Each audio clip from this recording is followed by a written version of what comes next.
Sheree, presumably they're not coming, right? Yeah.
Session 1, brand new episode coming up next.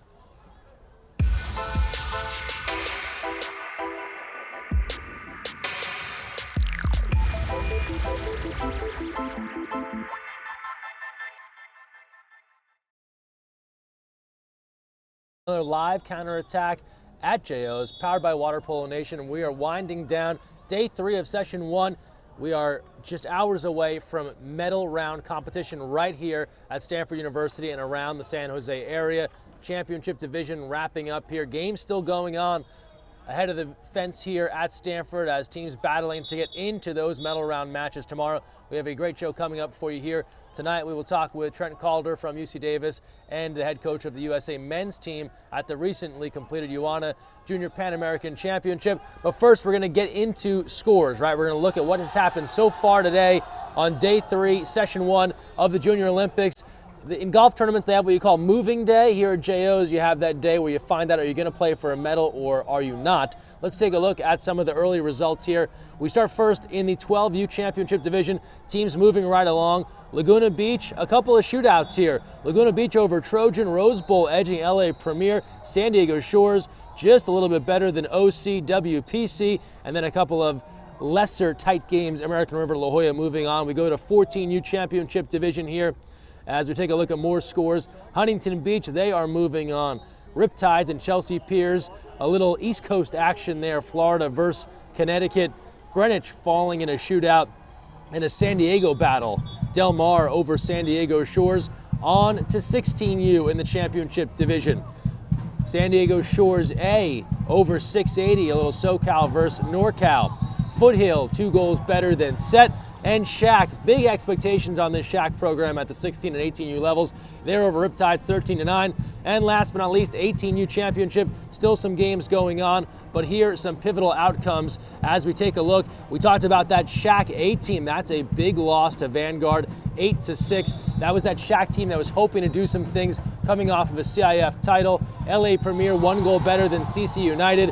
Something good just happened. You can hear the cheers out ahead of us. And Trojan able to defeat San Jose. So there, a look at some of the scores. Don't forget full results at usawaterpolo.org. Get onto the Junior Olympics homepage there. You can check everything out and find out how your team is doing. We now have to segue off JOs just for a moment and talk about a Stanford alum from right here on the farm. Maggie Steffens announced today she is a finalist for the Women's Sports Foundation Sportswoman of the Year. You'll recall Ashley Johnson won this honor 2 years ago. Voting open now through early August. Vote for Maggie at sportswomanoftheyear.com. Cast your vote. She's in the team category. Try and get the second ever water polo player to win Sportswoman of the Year honors. We're going to take a quick timeout. When we come back, we'll talk with Trent Calder from Team USA and UC Davis. You're watching the Counterattack live at JO's, powered by Water Polo Nation.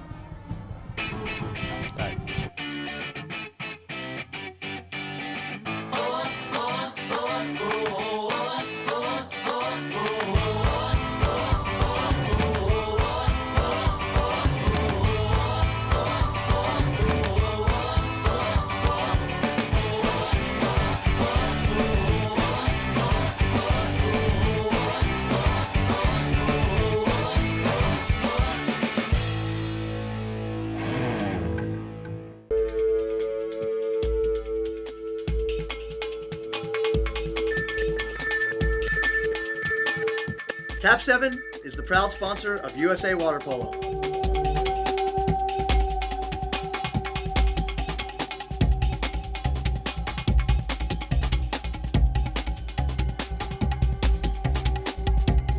Cap 7 is the best ball in the world. And welcome back, Counterattack Live here at JO's. Now we have the pleasure of being joined by Trent Calder, wearing a couple of hats here over the last couple of weeks. Thanks for stopping by. Greg, thanks for having me. Pleasure to be here. So you got the UC Davis polo on first. We'll get to that in a moment, but I want to go back a couple of weeks. We were both sweating it out in Florida in Clearwater. A great week of water polo. You won a Junior Pan American Championship. Took a relatively young team in comparison to the rest of the teams that were competing there. Just take me back to that moment. I know Team USA didn't win every game they wanted to win, but your takeaways from that event in Florida. You know, it was an extremely productive week for us from start to finish. We had a group of ragtag guys. Ragtag, I use that word loosely. Yeah. A group of guys thrown together that really started from a group of individuals that really came together towards the end to be a great team. We started off against a Brazilian team that we saw in the final, and we found a way to get into that tie. We found a way to put the ball in the back of the cage with really what was their first experience for a lot of those guys in the international stage, so that was huge. Moving on from there, we played Argentina and Puerto Rico, two very strong teams in South America, and well, south of us, I should say. And you know what? The guys got better with every single game, every single possession, every quarter. They just built and built and built, and that's all you can really ask in these situations is that we find a way to get better with every opportunity we have. Moving on to that, we had a great semifinal game with Canada. Yeah. That was really, for those guys, I think probably one of the biggest games that a lot of them have been in, with the exception of the guys from Darko the year before. But they battled a very physical, very big team. I think primarily 19-year-olds, and we had a bunch of 17-year-olds.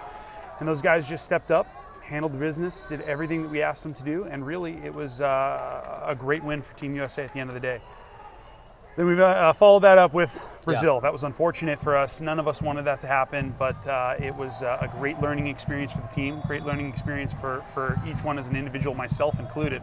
Learned a lot about those guys and how we can make this group better moving forward. So I think it was a very productive week. We had an absolute blast playing polo. Sweated it out quite a bit, but it was a great week of water polo for Team USA down there in Florida. Talking with Trent Calder from Team USA and UC Davis. You talked about bringing those guys together, and it happens so often, especially in the pipeline groups. You have to microwave chemistry in a hurry. How challenging is it to get everyone on the same page and then go out and play some teams that maybe have had a bit more time to gel? Great question. I think the best part of that is that we get to look to the pipeline that we have been building here in Team USA for so long. Now, we had 5 guys who were on that Darko team last year. There was some instant chemistry there that we were able to utilize. Then above that, those guys have been in the pipeline, and we had great leadership with Kent Emden and Garrett Zahn, who just really kept the group together, kept them focused, kept them going. And then we just had a lot of guys step up in big moments when we weren't expecting it, and they made great plays defensively and offensively. And you had to microwave it, but because of the pipeline system that we have here with the ODP, it really was not quite as massive as a leap as it could have been in other situations. And now we look towards this week here, session 1 coming to a close. You are also on the staff at UC Davis with Dan Layson there. And you look around and you see every college coach. There's not a college program here that isn't represented. From your standpoint, what do you hope to get out of this? You obviously have some sense of who people are. You aren't seeing that many guys for the first time, but what do you hope to get out of the 4 days of JOs? My favorite thing about JOs is seeing the growth. I love seeing these kids come from other states. I love seeing I was formerly at Brown University, so being with the Northeast Zone, I love seeing the Greenwich kids out there. I love seeing the Philadelphia kids out there, the Florida kids. I love seeing them from all over the country coming to play in this tournament. So first, it's just great to see so many teams out there in not necessarily like winning situations, losing situations, just everywhere. They're everywhere. And that part of it has been absolutely great. And then as far as like the recruiting standpoint goes, we're looking for guys who just have great energy. We're looking for the guys who are out there playing hard. Everybody's enjoying the game. You're right. We've been looking at a lot of these guys for a long period of time, but JOs is just a way to come back and have everybody solidify it, and it makes it a lot of fun for us coaches, that's for sure. So often, whether it's on a show like this, on Instagram, I feel like any video where we're talking about high-level water polo that we put out there, someone will ask a question, I would love to play at the college level. What do I have to do, right? Here you're seeing a lot of the kids that know that path, but so often we hear from the ones that are unsure. Maybe they're from that other part of the country where they're trying to figure it out. What are those messages you give to kids who are trying to make that push to get to that next level, whether it's D3, D1, whatever it might be? Yeah, okay, so the first thing I'd recommend to all you kids out there, fundamentals. Fundamentals. Nobody likes to do the fundamentals. Everybody wants to shoot. Everybody wants to score. Everybody wants to make the great game-winning pass, the game-winning goal, whatever it may be. But the fundamentals are what put you in those situations. The fundamentals are what makes you and the teammates around you so much better. So firstly, focus on that. Secondly, we coaches, we're getting emails from a lot of kids all the time. And you know what? Think of it as if you're going to email a coach, you got to email them 3 times to consider that one email. It's just the number of people we're being inundated with. We get back to them as quickly as we possibly can, but it's nice to see kids who are not just sending out one mass email. And that's it. We like knowing you're genuinely interested in our programs. We like knowing that you want to know what's going on and that you're interested in showing us who you are and how you think you're a fit with our programs. We love that. So get out there, get these comments, these questions that you have for us of our programs. Let us know. We want to answer them for you so that we can show you why our programs are so amazing. And the last thing I've talked to you about is, and we've shared it on a couple of counterattacks, UC Davis might be the most musically inclined program we've come across, whether it's Coach Dan Layson with the ukulele and making the guys do the sing-along, or your UC Davis giving your rap debut with Dan Layson. I think we'll all never forget it. It wouldn't be surprised if Interscope Records or some rap outfit wants to bring you on soon. You guys seem to enjoy yourselves. Yeah, we're having a great time doing that all the time. And Snoop Dogg, if you're ever looking to sign us, just let us know. We're ready for it. We got some great ideas out there, that's for sure. We're having a good time. Excellent. Trent Calder, thanks so much for your time. Appreciate it. We'll take another time out. We're back after this. You're watching the Counterattack Live at JO's, powered by Water Polo Nation.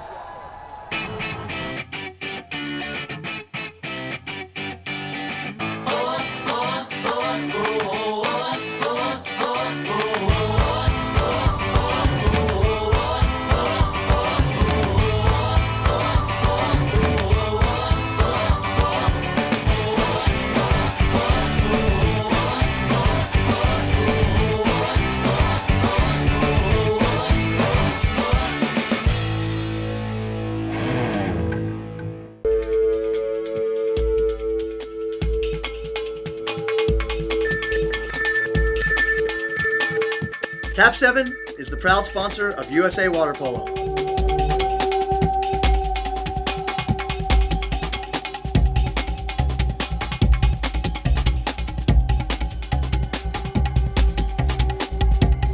Cap 7 is the best ball in the world.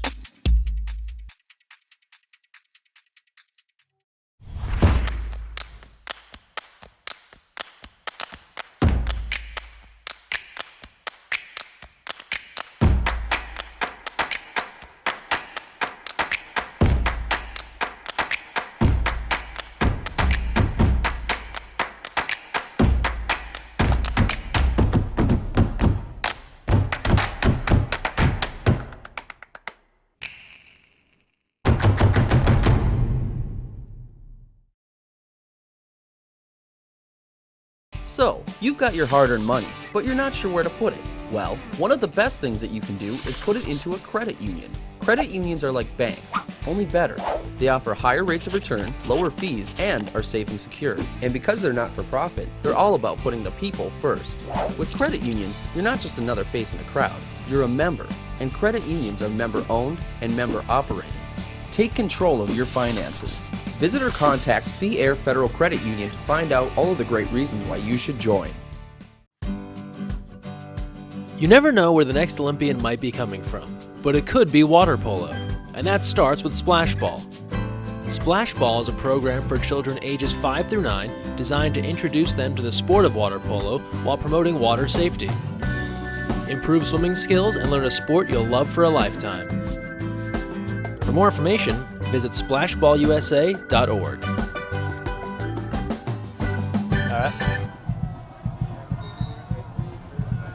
Welcome back, Counterattack Live here at JO's, powered by Water Polo Nation. We've been telling you about different clubs all week long, telling their stories, meeting some of these teams, getting a chance to learn more about them. One of them that we caught up with this week is Mad Dog Water Polo from the Midwest. They're one of many teams that make the effort every year to get out to JO's, and it's helping to make their team better.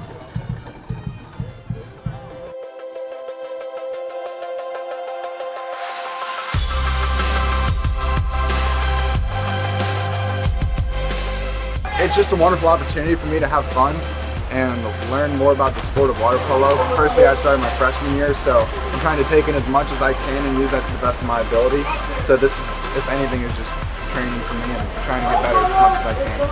Our team, we've got all types of players, because St. Louis has a wide variety of players. We're a big group of guys. We got a lot of diversity. We got folks from all over different parts of St. Louis. I personally grew up in Georgia and moved back home to St. Louis, and so we just got a big mosh posh of folk working together and building a good team chemistry. I think we're really good at working together as one team. We know what we're doing. We know who our centers are, and we know who's going to. Everybody can score, but we have some main scorers, and we just know what to do as a team, and we work really well together. We just play our hearts out, you know. When we just play hard, make sure we do everything that we need to, and if we lose, we learn from it, and we just work hard no matter what. You know, win or lose, we just gotta play our hearts out. We just have a great time out here playing together as a team. I mean, every game is fun for us, win or lose.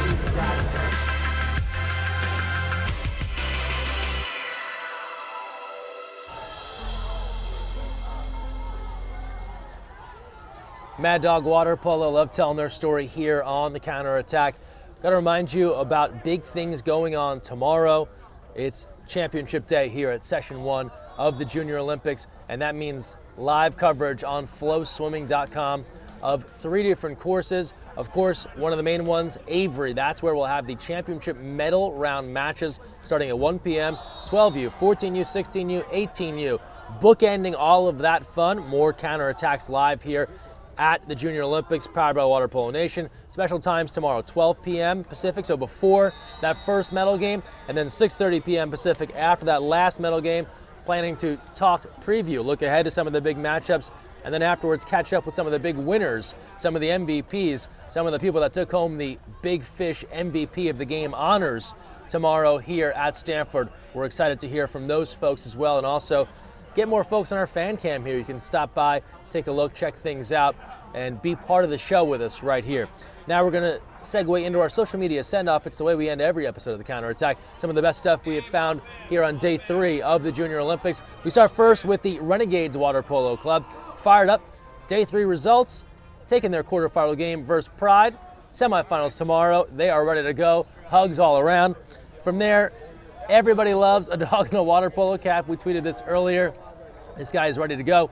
Team player, always down to get in the pool. Of course, impeccable at the doggy paddle, and then ready for championship day. Don't forget all the hashtags 2018 JOs, the best way to get involved. From there, we've got teams north of the border. Regina Water Polo. They can't believe it. 5 games going on at once at one venue. Spoiler alert, we've had 6 games going on here at Avery as well. When you include the dive tank, so much water polo going on in one venue. That's what makes Stanford one of the best water polo pools in the country. And then from there, great shot from above here. Check this out of the Atos Water Polo Club. Some last minute instruction getting ready for that game. And that's some of the best stuff we saw this day in the Junior Olympics. 2018 JOs, that's the hashtag to use. That's how we'll find some of your best stuff so we can share it here. We're sharing great social media posts both on our 2 p.m. and our 8 p.m. show. That will bring this live episode of the Junior Olympics to a close as we come to a close on day 3 of session 1 here in the Junior Olympics. We want to remind you to use the hashtag 2018 JOs, to tag us at USAWP, and come back and join us tomorrow's special timed episodes, 12 p.m. Pacific, 6:30 p.m.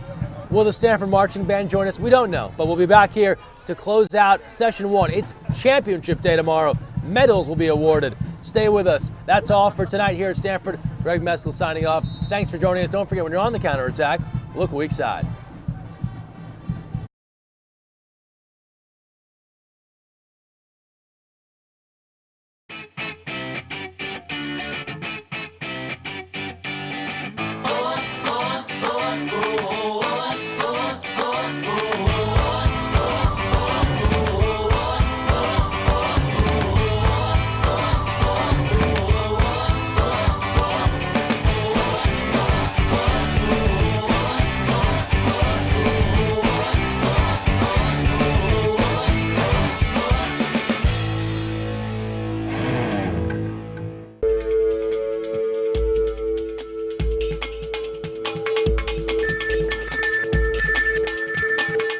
Cap 7 is the proud sponsor of USA Water Polo.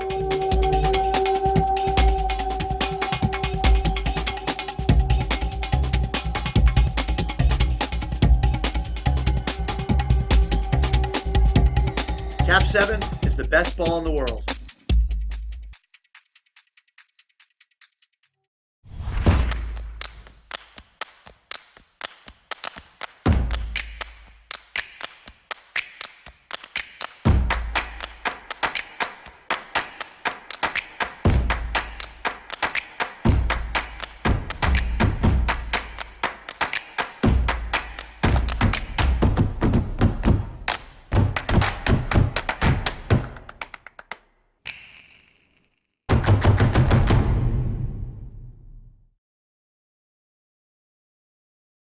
So, you've got your hard-earned money, but you're not sure where to put it. Well, one of the best things that you can do is put it into a credit union. Credit unions are like banks, only better. They offer higher rates of return, lower fees, and are safe and secure. And because they're not for profit, they're all about putting the people first. With credit unions, you're not just another face in the crowd, you're a member. And credit unions are member-owned and member-operated. Take control of your finances. Visit or contact Sea Air Federal Credit Union to find out all of the great reasons why you should join. You never know where the next Olympian might be coming from, but it could be water polo, and that starts with Splash Ball. Splash Ball is a program for children ages 5 through 9 designed to introduce them to the sport of water polo while promoting water safety. Improve swimming skills and learn a sport you'll love for a lifetime. For more information, visit splashballusa.org.